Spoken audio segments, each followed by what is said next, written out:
નમસ્કાર મિત્રો, વિડીયોમાં ફરી એકવાર તમારું હાર્દિક સ્વાગત છે। મિત્રો, આજે આપણે ખેડૂતોને લગતા ખૂબ જ મોટા અને મહત્વના સમાચાર વિશે ચર્ચા કરવાના છીએ।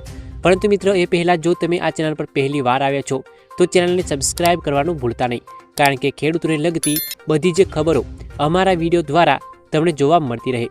તો ચાલો વિડીયોની શરૂઆત કરીએ। મિત્રો, તમને જણાવી દઈએ કે ભારત સરકાર પ્રધાનમંત્રી કિસાન સન્માન નિધિ યોજના હેઠળ અહીં ખેડૂતોને વાર્ષિક 6,000 રૂપિયાની સહાય આપવામાં આવે છે, જેમાં 2,000 રૂપિયાના 3 હપ્તા આપવામાં આવે છે।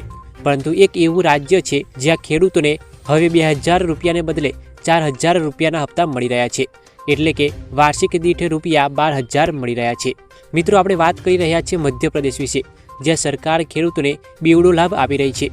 તમને જણાવી દઈએ કે એક તરફ મધ્યપ્રદેશના ખેડૂતોને કેન્દ્ર સરકારની પ્રધાનમંત્રી કિસાન સન્માન નિધિ યોજના હેઠળ રૂપિયા 2,000નો હપ્તો મળે છે, અને બીજી તરફ તેમના રાજ્ય સરકાર દ્વારા સંચાલિત મુખ્યમંત્રી કિસાન કલ્યાણ યોજના હેઠળ 2,000 રૂપિયાનો અલગ હપ્તો મળે છે, એટલે કે તેમને વાર્ષિક 6,000 રૂપિયાને બદલે 12,000 રૂપિયાની નાણાં સહાય મળે છે, જે દેશના બાકીના ખેડૂતોની સરખામણીમાં બમણો ફાયદો છે। મિત્રો, વિડીયો પસંદ આવ્યો હોય તો વિડીયોને એક લાઇક કરો, શેર કરો અને ચેનલને સબસ્ક્રાઇબ કરો, જેથી તમને ખેડૂતોને લગતી બધી જ ખબરો જાણવા મળતી રહે।